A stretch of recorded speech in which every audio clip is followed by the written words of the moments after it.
سیدنا امام حسین رضی اللہ تعالیٰ عنہ کی شہادت اور فضائل و مناقب بیان ہوں گے۔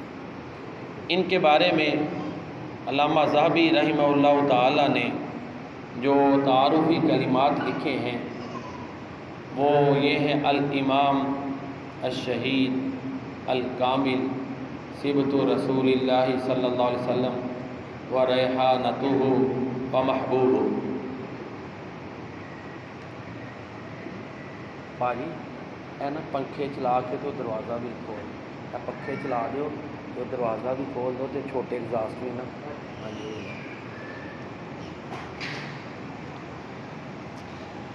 علامہ ذہبی رحمہ اللہ تعالیٰ نے ان کے بارے میں لکھا ہے: الامام الشہید، امام ہیں، شہید ہیں، الکامل، مکمل ہیں، صبت رسول اللہ، رسول اللہ صلی اللہ علیہ وسلم کے نواسے ہیں، وریحانتہ، اور آپ کے پھول ہیں، اور آپ کے محبوب اور محب ہیں۔ سیدنا امام حسین رضی اللہ تعالیٰ عنہ وہ ہستی ہیں کہ جن کے بارے میں اللہ کے نبی صلی اللہ علیہ وسلم نے فرمایا کہ جو حسین سے محبت کرے اللہ اس سے محبت کرے۔ احب اللہ من احب حسینہ، جو حسین سے محبت کرے گا اللہ تعالیٰ اس سے محبت کرے گا۔ تو ان کی شان کے حوالے سے، عظمت کے حوالے سے چند گزارشات آپ کی خدمت میں پیش کرنا چاہتا ہوں۔ سیدہ ام سلمہ رضی اللہ تعالیٰ عنہ پیارے نبی کریم صلی اللہ علیہ وسلم کی بیوی اور ہماری روحانی ماں بیان کرتی ہیں کہ ایک مرتبہ نبی کریم صلی اللہ علیہ وآلہ وسلم ان کے گھر تشریف لائے اور انہیں یہ کہا کہ کسی کو گھر میں آنے کی اجازت نہ دینا۔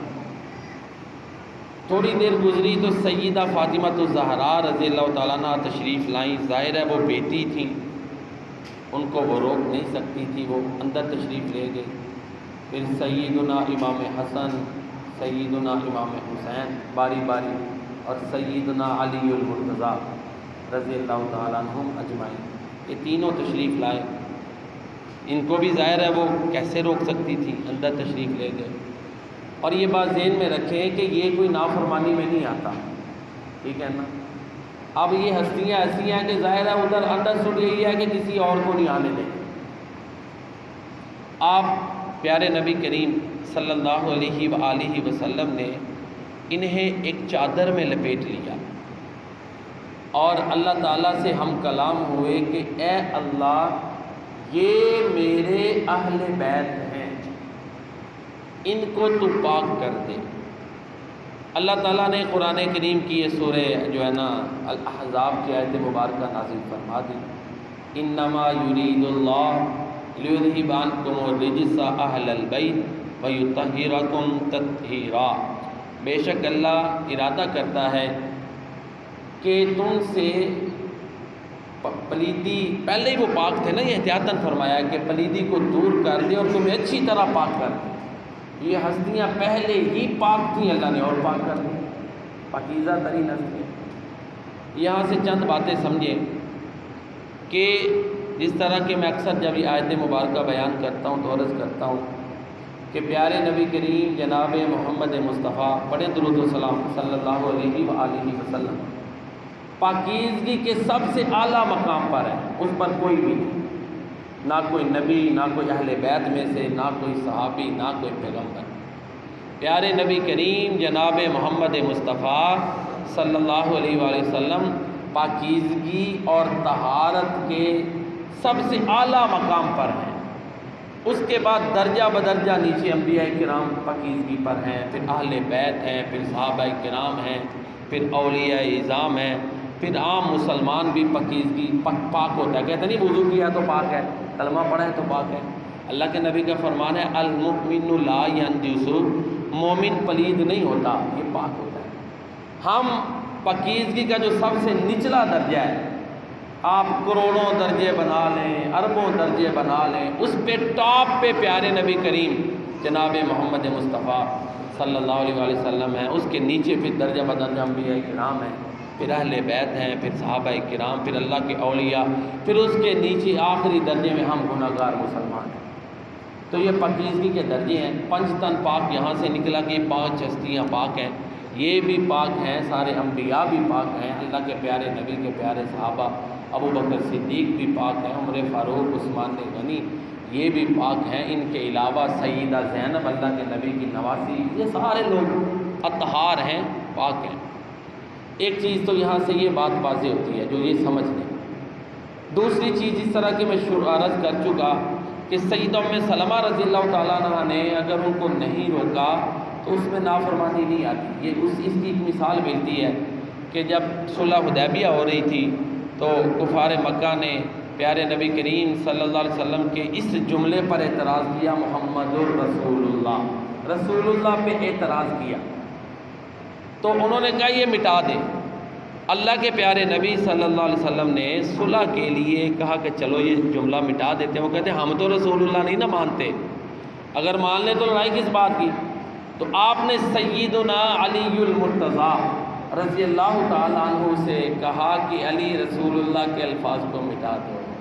تو علی المرتضیٰ عرض کرتے ہیں اللہ کے نبی، علی میں یہ جرأت نہیں کہ ان الفاظ کو مٹائے، پھر آپ نے خود ان کو مٹا دیا۔ یہ نافرمانی میں نہیں آتا، یہ محبت عقیدت کی بات ہے۔ تو بہرحال اس سے پتہ چلا کہ سیدنا امام حسن اور حسین، حسنین کریمین، یہ اہل بیت میں ہیں۔ عام طور پر بیٹی جب بیاہ دی جائے نا تو اس کا گھر اگلا ہوتا ہے جی، کیوں جی؟ خامند کا گھر ہوتا ہے۔ یہ خاص سیدہ فاطمہ الزہرا رضی اللہ تعالیٰ عنہ کی تکریم اور تعظیم ہے کہ ان کو اللہ کے پیارے نبی صلی اللہ علیہ وسلم نے اپنے گھر میں، گھرانے میں شامل فرمایا، تو یہ ان کے لیے مخصوص عظمت ہے، مخصوص تعظیم ہے۔ باقی ظاہر ہے بیویاں بھی گھر والی ہیں، وہ بھی پاک ہیں، اللہ کے نبی کی بیویاں بھی پاک ہیں، کیونکہ قرآن کہتا ہے پاکیزہ مرد پاکیزہ عورتوں کے لیے ہیں۔ تو جب میرا نبی سب سے پاک ہے تو کوئی یہ جرأت کر سکتا ہے کہ اس کی کسی بیوی پہ اعتراض کر دے؟ اللہ معاف فرمائے، یہ ہو نہیں سکتا۔ میرے نبی کی ساری بیٹیاں پاک، نواسے پاک، بیویاں پاک، اصحاب پاک، یہ میرے نبی کی عظمتیں ہیں۔ جو بھی میرے نبی سے جڑ گیا، جس کا بھی تعلق میرے نبی سے ہو گیا، اللہ نے اس کو عظمتیں عطا فرما دی۔ میرے نبی کا زمانہ سارے زمانوں سے افضل، میرے نبی کا گھرانہ سارے گھرانوں سے افضل، میرے نبی کے اصحاب سارے انبیاء کے اصحاب سے افضل، میرے نبی کی امت سارے انبیاء کی امتوں سے افضل۔ تو یہ اللہ کے انعامات ہیں جو پیارے نبی کریم اور آپ کی امت، آپ کے اہل بیت، آپ کے اصحاب پر ہیں، یہ اللہ کے انعامات ہیں۔ حسنین کریمین رضی اللہ تعالیٰ عنہما، ان کے بارے میں پیارے نبی کریم صلی اللہ علیہ وآلہ وسلم نے فرمایا، الحسن والحسین سیدا شباب اہل الجنہ، حسن و حسین رضی اللہ تعالیٰ عنہما جنتی جوانوں کے سردار۔ پھر ایک اور روایت میں ہے سیدنا انس خادم رسول انس بن مالک رضی اللہ تعالیٰ عنہ، وہ بیان کرتے ہیں کہ پیارے نبی کریم صلی اللہ علیہ وآلہ وسلم کے سب سے زیادہ ہم شکل حسنین کریمین رضی اللہ تعالیٰ عنہما تھے۔ اللہ اکبر۔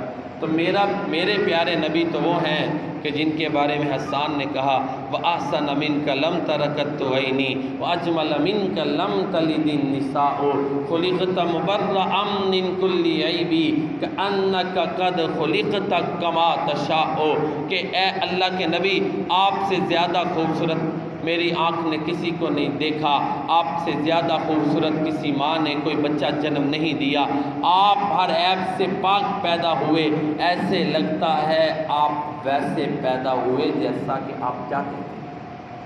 تو یہ پیارے نبی کریم صلی اللہ علیہ وآلہ وسلم کہ سب سے زیادہ مشابہ حسنین کریمین یعنی امام حسن اور امام حسین رضی اللہ تعالیٰ عنہما ہیں۔ ایک اور روایت میں آتا ہے رسول اللہ صلی اللہ علیہ وسلم نے فرمایا حسین منی وانا من حسین احب اللہ من احب حسینا حسین سبت من الاسباط، حسین مجھ میں سے ہے اور میں حسین میں سے ہوں۔ ہماری بات ایک بات ہے، ہمارا موقف ایک موقف ہے، ہماری دعوت ایک دعوت۔ اللہ اس سے محبت کرتا ہے جو حسین سے محبت کرتا ہے۔ اللہ اکبر۔ حسین صبت من الاسباط، حسین نواسوں میں سے ایک عظیم ترین نواسہ ہے۔ نجران کے عیسائی آئے، بڑا مشہور واقعہ ہے۔ نجران کا جو علاقہ تھا نا، وہاں پہ عیسائیوں کے بڑے قبیلے تھے، 70 سے زائد ان کے قبیلے تھے، گاؤں تھے۔ وہاں پر وہ قابض تھے، ان کا اثر و رسوخ تھا۔ جب پیارے نبی کریم جناب محمد مصطفیٰ صلی اللہ علیہ وآلہ وسلم کی بعثت ہوئی تو نجران کے کچھ پادری پڑھے لکھے لوگ وہ آپ صلی اللہ علیہ وآلہ وسلم سے مناظرہ کرنے کے لیے آئے۔ آپ نے جو رسول ہونے کا دعویٰ کیا، ظاہر ہے سچا ترین دعویٰ آئے، سوال و جواب ہوئے، وہ ماننے کے لیے تیار نہیں تھے۔ اللہ نے سورہ آل عمران کی آیات اتار دی، ان مثل عیسیٰ عند اللہ کمثل آدم، بے شک عیسیٰ علیہ السلام کی مثال اللہ کے ہاں ایسے ہے جیسے آدم علیہ السلام کی مثال ہے۔ آدم علیہ السلام کو اللہ تعالیٰ نے بغیر ماں باپ کے پیدا کیا، عیسیٰ علیہ السلام کو بغیر باپ کے پیدا کیا۔ جو اللہ آدم کو بغیر ماں باپ کے پیدا کر سکتا ہے، وہ عیسیٰ کو بغیر باپ کے بھی پیدا کر سکتا ہے۔ ان مثل عیسیٰ عند اللہ کمثل آدم خلقہ من تراب، اللہ نے ان کو مٹی سے پیدا کیا، آدم کو، ثم قال له کن فیکون، پھر اسے کہا کہ پیدا ہو جا، وہ ہو گئے، یعنی ہو جا وہ ہو گئے۔ کیا مطلب؟ کہ انسان بن جا، وہ بن گئے۔ مٹی کا پتلا تھا، روح ہو کی انسان بن گئے۔ الحق من ربک، اے پیغمبر صلی اللہ علیہ وآلہ وسلم، یہ آپ کے رب کی طرف سے سچائی ہے، یہ حق ہے۔ فلا تکن من الممترین، تو یہ اے پڑھنے والے، قرآن کو تلاوت کرنے والے، تو شک نہ کر، یہ حق ہے۔ پھر اس کے بعد جب وہ دلائل میں بے بس ہو گئے نا، تو ماننے کے لیے تیار نہیں تھے، تو پھر اللہ کے پیارے نبی صلی اللہ علیہ وسلم نے فرمایا، پھر بھی وہ جھگڑا کر رہے تھے، اس طرح کرو، میں اپنے اہل بیت کو، گھر والوں کو لے آتا ہوں، اپنے بیٹوں بیٹیوں کو تم بھی لے آؤ، ندعو ابناءنا و ابناءکم ونساءنا ونساءکم وانفسنا وانفسکم، تم بھی اپنے بیٹوں کو بلا لو، ہم بھی بلا لیتے ہیں، تم بھی اپنی عورتوں کو بلا لو، ہم بھی بلا لیتے ہیں، تم بھی خود آ جاؤ، ہم بھی آ جاتے ہیں، پھر ثم نبتہل، پھر مبالغہ کریں گے، فنجعل لعنت اللہ علی الکاذبین، پھر جھوٹوں پہ اللہ کی لعنت کریں گے۔ دیکھا جب یہ آیت اتری تو حسن، حسین، فاطمہ، علی رضی اللہ عنہ اجمعین یہ اللہ کے نبی کے پیچھے پیچھے تھے۔ کیا مطلب؟ کہ آپ نے اپنے بیٹوں اور اپنی عورتوں کی جگہ ان کو بلایا۔ عظمت اہل بیت ہے نا، تو یہ اہل بیت میں شامل ہیں، سیدنا امام حسن اور حسین۔ دیکھیں پیارے نبی صلی اللہ علیہ وسلم کا یہ فیصلہ ہے کہ جو حسین سے محبت کرے گا اس سے اللہ محبت کرے گا۔ دعا بھی دی، اے اللہ جو ان سے محبت کرے اس سے محبت کر۔ ایک روایت میں جس نے میرے ساتھ محبت کی اس نے ان سے محبت کی۔ تو جو اللہ کے نبی کے اس فیصلے کو نہیں مانتا وہ تو ایمانداری نہیں ہے۔ فلا وربک لا یؤمنون حتی یحکموک فیما شجر بینہم ثم لا یجدوا فی انفسہم حرجا مما قضیت ویسلموا تسلیما۔ اے نبی جناب محمد مصطفیٰ صلی اللہ علیہ وسلم، آپ کے رب ہونے کی قسم، یہ لوگ اس وقت تک ایماندار نہیں ہو سکتے جب تک یہ آپ کو حکم فیصل نہیں مان لیتے ان چیزوں میں جن چیزوں میں ان کا اختلاف ہے۔ پھر آپ کے فیصلے سے یہ اپنے دل میں کوئی تنگی نہ پائیں، یہ بھی شرط ہے، اس کو مکمل تسلیم کر لیں۔ تو اللہ کے نبی کا یہ فیصلہ ہے کہ آپ نے فیصلہ سنا دیا، جو حسین سے محبت کرے گا اللہ اس سے محبت کرے گا۔ تو لہذا ایماندار یہ اللہ کے نبی کے جو کوئی بھی فیصلہ ہو اس کو مانتا ہے۔ سورہ احزاب میں آتا ہے وَمَا كَانَ لِمُؤْمِنٍ وَلَا مُؤْمِنَةٍ إِذَا قَضَى اللَّهُ وَرَسُولُهُ أَمْرًا أَن يَكُونَ لَهُمُ الْخِيَرَةُ مِنْ أَمْرِهِمْ، کسی مومن مرد یا مومن عورت کو اختیار ہی نہیں رہتا جب اللہ اور اس کے رسول فیصلہ کر دیں وہ اپنی منمانی کرتا پھرے. اختیار ختم، اللہ اور اس کے رسول کا فیصلہ ماننا لازم ہو جاتا ہے، پھر اپنی منمانی نہیں چل سکتی. تو اللہ اور اللہ کے رسول کا یہ فیصلہ ہے کہ حسن و حسین جنتی جوانوں کے سردار ہیں، جو ان سے محبت کرے گا اللہ تعالیٰ ان سے محبت کریں گے. تو لہٰذا سورہ محمد میں آتا ہے اے ایمان والو اللہ کی اطاعت کرو اور رسول اللہ صلی اللہ علیہ وسلم کی اطاعت کرو اور ان کی نافرمانی کر کے اپنے اعمال ضائع مت کرو. تو حسنین کریمین کے بارے میں جو کچھ اللہ کے نبی نے فرمایا اس کی اطاعت کرنا، اس پر ایمان رکھنا لازم اور ضروری ہے. ایک اور روایت میں آتا ہے کہ نبی کریم صلی اللہ علیہ وسلم خطبہ ارشاد فرما رہے تھے کہ یہ حسنین کریمین آئے اور چھوٹے بچے تھے نا، آپ صلی اللہ علیہ وآلہ وسلم نے اپنا خطبہ چھوڑا، گئے اٹھا کے ان کو لا کے پاس بٹھایا، پھر خطبہ جاری کیا. یہ شان ہے. ایک دفعہ اللہ کے نبی سجدہ کیا، حسنین کریمین آپ کی کمر پہ چڑھ گئے اور آپ نے سجدہ لمبا کر دیا. ایک دفعہ زید بن حارثہ پیارے نبی سے ملنے آئے، رات کا وقت تھا، پیارے نبی کریم صلی اللہ علیہ وسلم نے چادر لپیٹی ہوئی تھی اور ایسے لگا جیسے آپ کے جسم کے ساتھ کچھ چپکا ہوا ہے. تو کتنی دیر کھڑے رہے. حضرت زید نے پوچھا تو آپ نے فرمایا یہ چادر کے اندر حسن و حسین رضی اللہ تعالیٰ عنہ، یہ تو وہ ہستیاں ہیں جو میرے نبی کے کندھوں پہ سوار ہوتی تھی، یہ تو وہ ہستیاں جن کے بوسے اللہ کے نبی نے لیے ہیں، یہ تو وہ ہستیاں ہیں جو میرے نبی کے سینے کے اوپر کھیلتی تھیں. اور ایک دفعہ فرشتہ آیا، بارش کا فرشتہ. ہمارے بارے میں جھوٹا پروپیگنڈا کیا جاتا ہے، جی یہ اہل بیت کو نہیں مانتے. تقریباً میرے 25 سے زائد کلپس الحمدللہ میرے موجود ہیں آن لائن آن ایئر بھی اہل بیت کی شان پر، مختلف ان کے جو ہے نا اس لحاظ سے. پھر بھی اگر کوئی نہیں مانے تو ہم کیا کریں، ٹھیک ہے نا. ہاں ایک یہاں پہ میں ضمناً بات عرض کروں پھر ادھر آتا ہوں. ایک ہمارے غلط ٹرینڈ ہو گیا ہے. امام حسین رضی اللہ تعالیٰ عنہ کو قتل کرنے والا کون ہے، اس میں شروع سے اختلاف ہے، شروع سے دڑے بندی ہیں. اگر کوئی کہہ دے نا کہ یزید نہیں تو کہہ دے تو یزیدی ہو گیا، یہ غلط بات ہے. قاتل کسی حدیث میں قاتل کا نام نہیں آیا، ٹھیک ہے. بڑے بڑے محققین حافظ صلاح الدین یوسف رحمہ اللہ تعالیٰ ان کی وہ جن کا یہ ترجمہ ہے قرآن کا، ان کی رائے پڑھیں، ذاکر نائک کی رائے پڑھیں، امام غزالی ہیں، ڈاکٹر اسرار رحمہ اللہ کی رائے پڑھیں، ان کا سنیں، بیان سنیں. یہ تو شروع سے دڑے بندیاں یہ آراء آ رہی ہیں، جہاں آپ کا رجحان ہے ٹھیک ہے. قاتل کے اختلاف ہونے کا یہ مطلب نہیں ہے کہ وہ اہل بیت کو نہیں مانتا.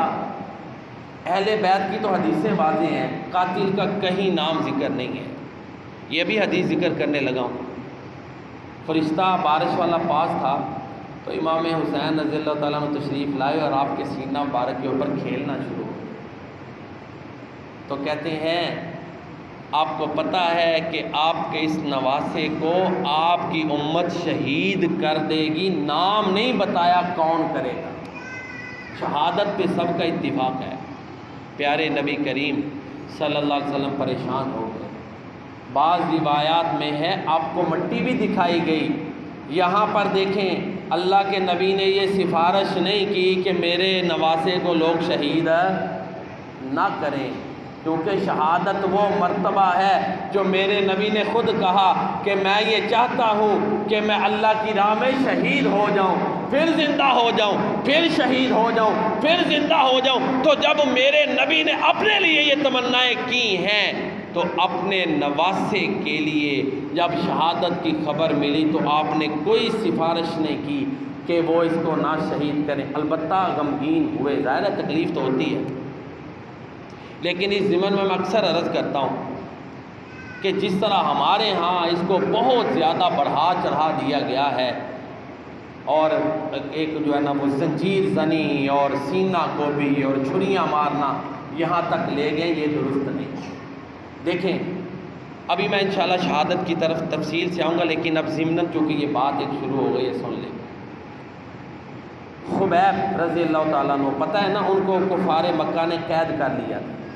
خبیب رضی اللہ تعالیٰ عنہ قید کر کے ان کا کھانا پینا بند کر دیا، تو ان کو کیا ہوا؟ اللہ نے جنتی کھانے دیے نا، خبیب کو اللہ نے جنتی کھانے دیے۔ تو یہ کربلا میں ہمیں کیا پتہ ہے؟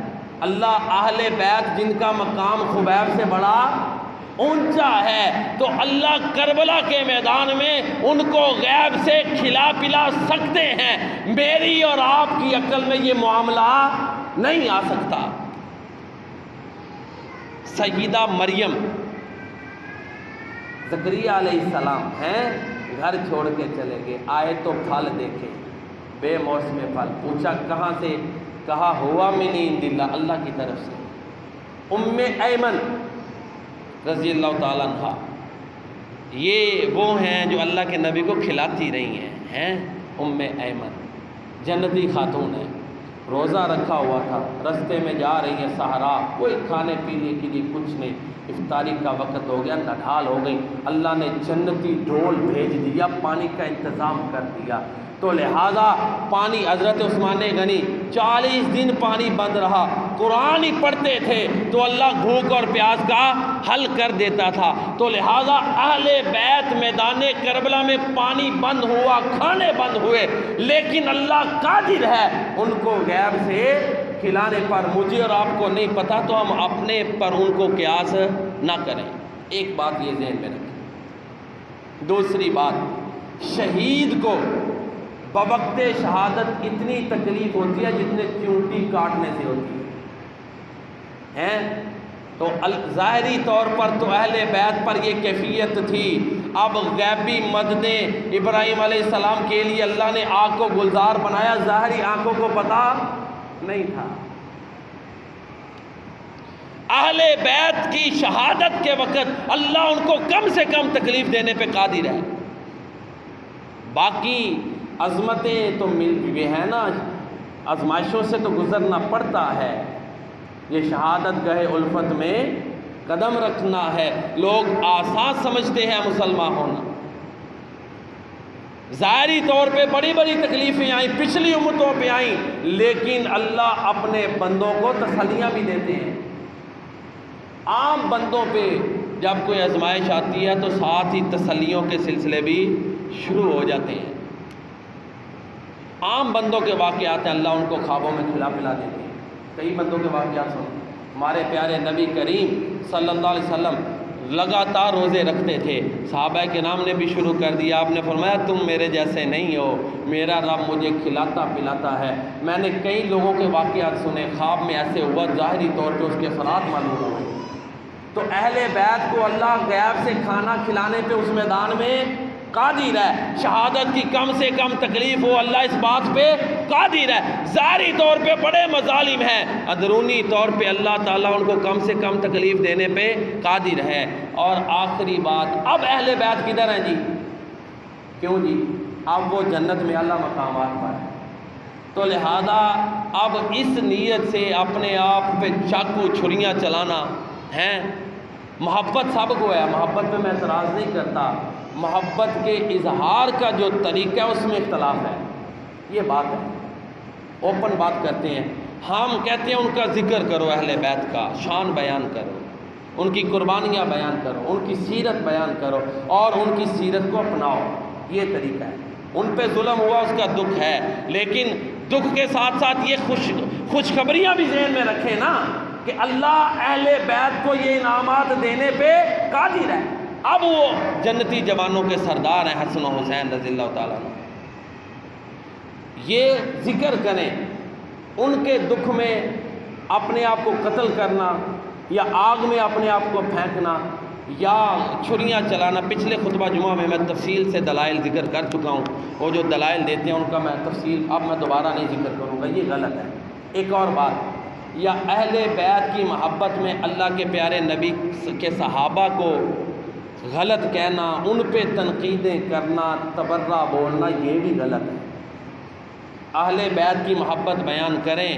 دیکھیں جس کا نبی سے تعلق جڑ گیا اللہ نے اس کو عظمتیں عطا فرما دی۔ اہل بیت کا ایک اہل بیت ہونے کا تعلق ہے، ایک صحابیت کا تعلق ہے، صحابہ کرام کا صحابیت کا تعلق ہے، تو میرے نبی سے جس کا بھی رشتہ جڑ گیا اس کو اللہ نے عظمتیں عطا فرما دی۔ یہ دو احتیاطیں ضروری ہیں جس سے ہمیں اختلاف ہے۔ ہم اہل سنت جو ہے نا ان دو چیزوں سے اختلاف کرتے ہیں، تمام اہل سنت، آگے ان کو جتنے بھی آپ کہہ لیں کہ جتنے بھی یہ تقسیم ہو گئے ہیں مکاتب فکر اہل سنت کے، کوئی بھی نام دیں اہل سنت کا، ایک تو یہ ہے کہ اہل بیت کے غم اور ان کے وہ تکلیفوں کو یاد کر کے سینہ کو بھی کرنا، زنجیر زنی کرنا، آگ میں چھلانگیں لگانی یا صحابہ کرام پہ لعن طعن کرنا، یہ غلط ہے۔ دوسرا، صحابہ کرام کے اوپر معاذ اللہ کفر اور کسی طرح کے فتوے لگانے، یہ غلط بات ہے، اس سے ہمیں اختلاف۔ اب میں شہادت کی طرف، شہادت امام حسین رضی اللہ تعالیٰ عنہ کے حوالے سے چند گزارشات آپ کی خدمت میں پیش کرتا ہوں۔ یہ بات ذہن میں رکھیں کہ امام حسین رضی اللہ تعالیٰ عنہ شہید برحق ہیں، اس پر سب کا اجماع ہے۔ شروع میں عرض کر چکا، اختلاف موجود ہے، کسی کی کوئی رائے ہو سکتی ہے، کسی کی کوئی۔ ایک یہاں پہ بات اور سن لیں، جو حضرت امام حسین رضی اللہ تعالیٰ عنہ کو قتل کرنے والے ہیں قاتلین، ان پر لعنت کرنی چاہیے، اس کے حوالے سے تین آراء ہیں جی۔ ہمارے جو اسلاف ہیں نا ان کی تین موقف ہیں، تین اقوال ہیں، تین رائے ہیں۔ ایک رائے امام غزالی کی ہے، وہ کہتے ہیں لعنت نہ کریں، کیا پتہ کون ہے اور کیا پتہ توبہ کی کہ نہیں، ان کی رائے امام غزالی کی یہ رائے ہے۔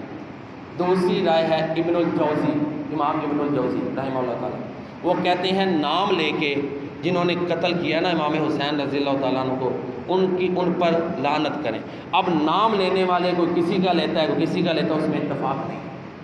تیسری رائے جو سب سے بہتر معلوم ہوتی ہے اور سب سے محتاط رائے ہے، وہ امام ابن تیمیہ رحمہ اللہ تعالیٰ کی ہے۔ وہ کہتے ہیں قاتلین حسین پر لعنت کریں لیکن متعین نہ کریں، کیونکہ کسی کے نزدیک کوئی قاتلین حسین ہے، کسی کے نزدیک کوفی ہیں، کسی کے نزدیک ابن زیاد ہے، کسی کے نزدیک یزید ہے، کسی کے نزدیک کسی نے شب خون مار دیا، یہ مختلف 4 قسم کی آراء ہیں۔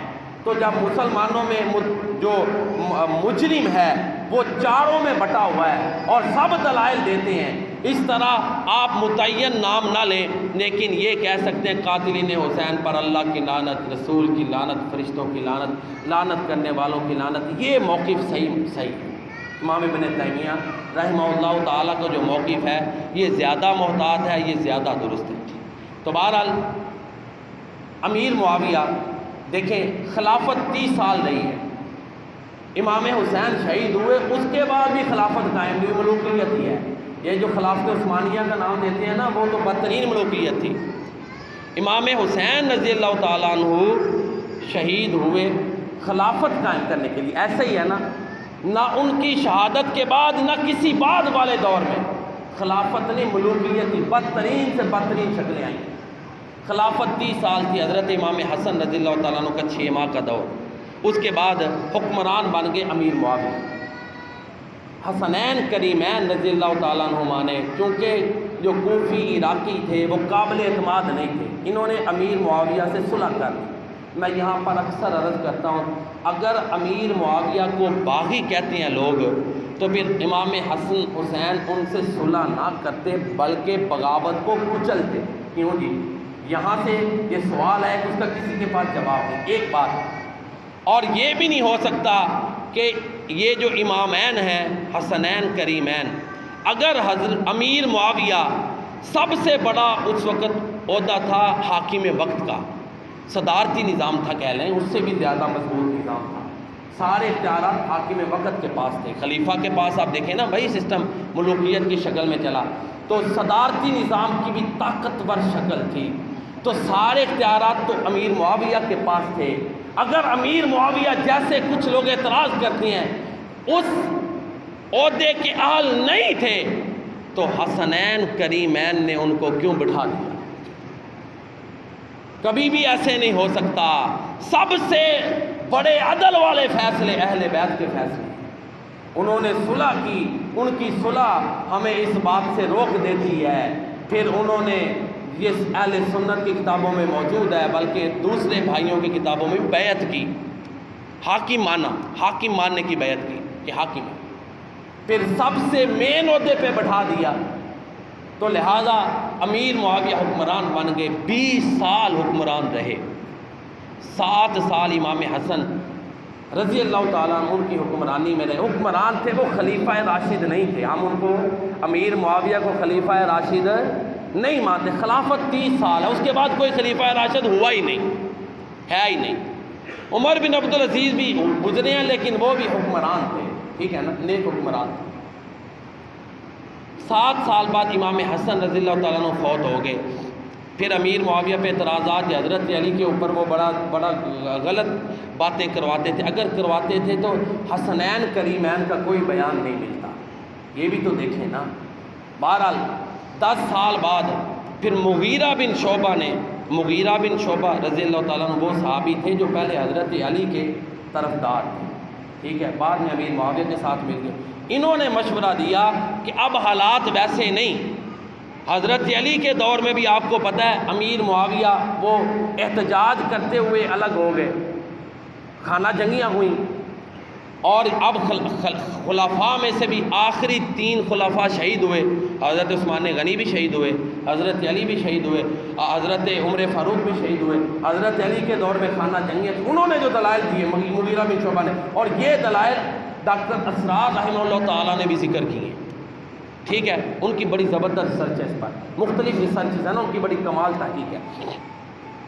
مغیرہ بن شعبہ نے کہا اب حالات وہ نہیں، آپ یزید کو نامزد کرو، یزید ولی عہد بن گیا، جیسے پہلے ہی ولی عہد ہوتا ہے، صرف 4 بندوں نے اس کی ولی عہدی کو نہ مانا، 10 سال امام حسین خاموش رہے، 10 سال ولی عہد رہا یزید۔ پھر حضرت امیر معاویہ فوت ہوئے تو پھر یزید حکمران بن گیا، حضرت امام حسین رضی اللہ تعالیٰ عنہ یہ اور جو 4 ہستیاں تھیں، اور اس وقت جو اسلامی حکومت تھی وہ دنیا کی تقریباً سب سے بڑی حکومت تھی، 64 لاکھ مربع میل پہ قائم ہو چکی تھی، 64 لاکھ مربع میل۔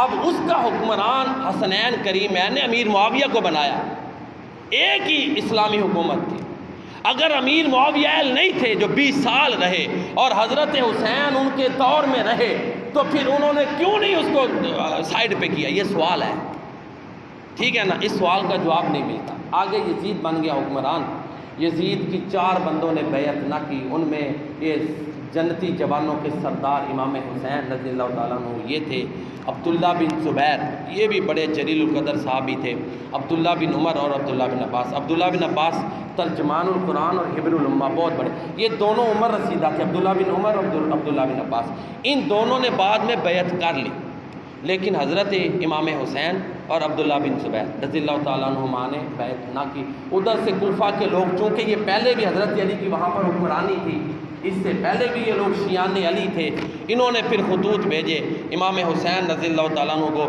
کہ چونکہ یہ ایک نئی شکل بن گئی ہے، باپ کے پاس بیٹا بن گیا ہے، یہ تو ایسے ہی ہے جیسے ایران کے ایک بادشاہ کا نظام شروع ہو رہا ہے، تو اس کے خلاف انہوں نے پھر عراقیوں نے بلایا، دعوت دی امام حسین رضی اللہ تعالیٰ عنہ کو، لیکن دوسرے لوگوں نے دیکھا کہ خامیاں ہیں، غلطیاں ہیں، کوتاہیاں ہیں، لیکن انہوں نے غلطیوں کوتاہیوں کے باوجود باقی سب لوگوں نے اس کو قبول کیا، لیکن یہ 2 بزرگ جو تھے انہوں نے سٹینڈ لیا کہ نہیں، پرفیکٹ ہونا چاہیے یہ جو آگے، اور اس کے بعد بھی پھر شہید تو ہو گئے امام حسین، بعد میں بھی ایسے حالات ہوئے کہ جتنے امام یہ کہتے ہیں نا، ان میں سے کسی بھی امام، کوئی بھی امام سوائے حضرت علی کے خلیفہ نہیں ہوا، سب نے اصلاحات کی، امام جعفر باقر ہیں، امام صادق ہیں، امام زین العابدین ہیں، یہ سب لوگ حکمران نہیں رہے، ٹھیک ہے نا جی، انہوں نے ویسے ہی اصلاحات کی ہیں، حکمرانوں کے خلاف حضرت امام حسین اٹھے یزید کے خلاف، لیکن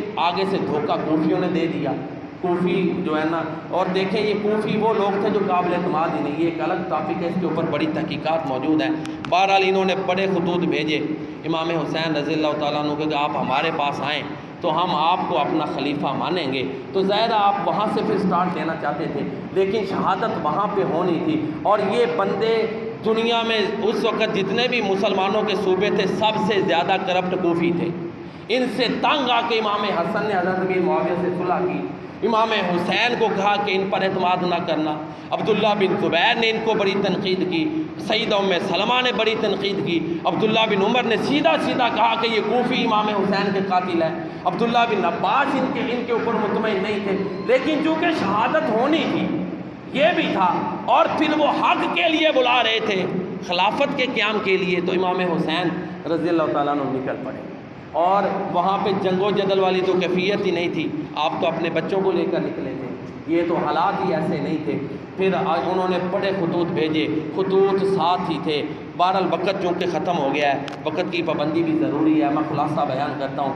پھر جب کربلا میں پہنچے تو ابن زیاد وہاں پہ گورنر، پہلے نعمان بن بشیر تھے، وہ شریف آدمی تھے، اور برے آدمیوں پہ شریف آدمی وہ حکمران قبول نہیں کرتے اس کو۔ یزید نے ابن زیاد کو 2 رائے ہیں، امام حسین رضی اللہ تعالیٰ عنہ کو شہید کرنے کے لیے نہیں متعین کیا تھا، وہ تو ابھی مکہ مکرمہ میں تھے۔ یہ کوفی شرارتی تھے، بروں پہ زیادہ برا حکمران بنایا، جیسے حجاج بن یوسف گورنر تھا، اس نے ان کو اتنی سخت باتیں کی ہیں، وہ سنے جا کے۔ امام زین العابدین نے کوفیوں کے بارے میں کیا کچھ کہا ہے، اس سے پہلے بھی کوفیوں نے حضرت علی کو شہید کیا، یہ برے لوگ تھے، اس لیے ان پہ برا گورنر ابن زیاد مسلط ہوا، یہ بہت ہی برا ثابت ہوا، یہ بدترین ثابت ہوا۔ یہ کوفیوں، ایک رائے ہے کہ کوفیوں کو کنٹرول کرنے کے لیے کیا، دوسرے جو ہمارے دوسرے بھائیوں کہتے ہیں نہیں، انہوں نے تو امام حسین کو شہید کرنے کے لیے ابن زیاد کو لگایا تھا۔ یہ 2 آراء ہے۔ تو بہرحال زیادہ جو محتاط رائے ہے کہ ابن زیاد جو ہے اس کی ذاتی نااہلی، پھر شمر ذی الجوشن اس کا اپنا پروپیگنڈا، پھر کوفی بھی شامل تھے۔ تو بہرحال یہ سارے لوگ کسی کو بے قصور نہیں کہہ سکتے، سب ذمہ دار ہیں۔ امام حسین جب وہاں پہ پہنچے تو پہلے حر کو بھیجا ابن زیاد نے کہ امام حسین رضی اللہ تعالیٰ عنہ کی طرف تقریباً 1000 کا لشکر لے کر حر امام حسین رضی اللہ تعالیٰ عنہ کا معتقد ہو گئی۔ یہ تاریخ ہے جی، واللہ عالم، جو تاریخ میں وہ بیان کر رہا ہوں، یہ حدیثوں کی طرح ان کی تحقیقات تو نہیں ہوئی نا، حدیثوں کی تو گارنٹی یہ تاریخ ہے، ٹھیک ہے نا۔ بہرحال یہ بیان کر رہا ہوں، لوگ یہ ہمارے علماء بیان کرتے ہیں۔ اس کے بعد عمر بن سعد، یہ سعد بن نبی وقاص کے بیٹے تھے، وہ آئے، وہ بھی لیت و لال کر رہے تھے، بلکہ انہوں نے تو امام حسین رضی اللہ تعالیٰ عنہ کو یہ وقت دیا کہ آپ اگر کوئی گفت و شنید کرنا چاہتے ہیں یزید سے تو کریں، بات چیت یعنی معاملے کو سلجھا رہے تھے۔ اب کوفیوں کو سمجھ آ رہی تھی کہ اگر ان سے کوئی بات چیت ہو گئی، ہمارے خطوط مل گئے تو ہماری خیر نہیں۔ پھر شمر ذی الجوشن کو بھیجا ابن زیاد، 7 کوفی شامل تھے۔ شمر ذی الجوشن ہمارے بزرگ استاد یحییٰ گوندلوی رحمہ اللہ تعالیٰ، اللہ ان کو جنت عطا فرمائے، بہت بڑے محقق ہیں، فوت ہو چکے ہیں۔ ان کی یہ رائے تھی کہ شمر ذی الجوشن کو ذاتی اناد تھا حضرت علی سے، کیونکہ اس کی بہن کو حضرت علی نے طلاق دی تھی اور یہ بدلہ لینا چاہتا تھا، اس کا ذاتی اناد بھی تھا۔ اور دوسرا کوفیوں کے ذاتی تحفظات بھی تھے کہ اگر خطوط مل گئے نا تو ہماری خیر۔ چنانچہ شمر ذی الجوشن نے اور انہوں نے شرط رکھ دی تھی ابھی بیعت کریں۔ وہ جو یزید کی بیعت نہیں کر رہے تو وہ ابن زیاد جو منحوس اور ملعون ہے اس کی کیسے بیعت کرتے؟ چنانچہ یہ ایک اختلاف کی رستہ نکالا گیا اور ادھر پھر اہل بیت کو شہید کر دیا گیا اور ان کے گھروں کو بھی جلایا گیا۔ کیوں گھر جلائے گئے؟ تاکہ کوئی ثبوت ہی نہ رہے، کوئی ثبوت ہی نہ ملے۔ تو اس طرح ظلم کرتے ہوئے اہل بیت کو شہید کیا گیا۔ اب اہل بیت جو ہیں وہ جنت کے اعلیٰ مقامات پر ہیں۔ اس طرح اللہ کے نبی کے گھرانے کو بے دردی سے جو ہے تو وہاں پہ شہید کیا گیا، ظلم کی انتہا کر دی گئی۔ اور امام حسین، وہ امام حسین جن کے بارے میں شروع میں کہہ چکا کہ علامہ ذہبی کہتے ہیں الامام الشہید صبت رسول اللہ ریحانۃ رسول اللہ، اللہ کے رسول کے پھول، محبوب رسول اللہ، محب رسول اللہ، محبوب المؤمنین، محب المؤمنین، امام حسین رضی اللہ تعالیٰ عنہ جن کی محبت ایمان کے لیے شرط ہے، ان کو اور ان کے گھرانے کو شہید کیا گیا۔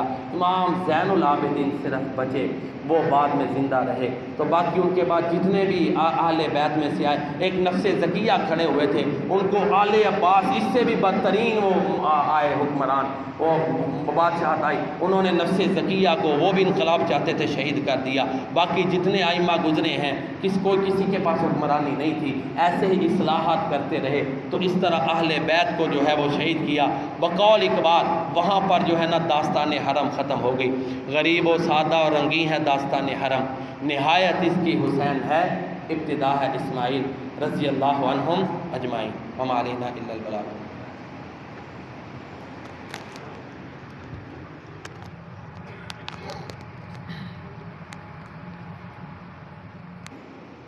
ان کے بارے میں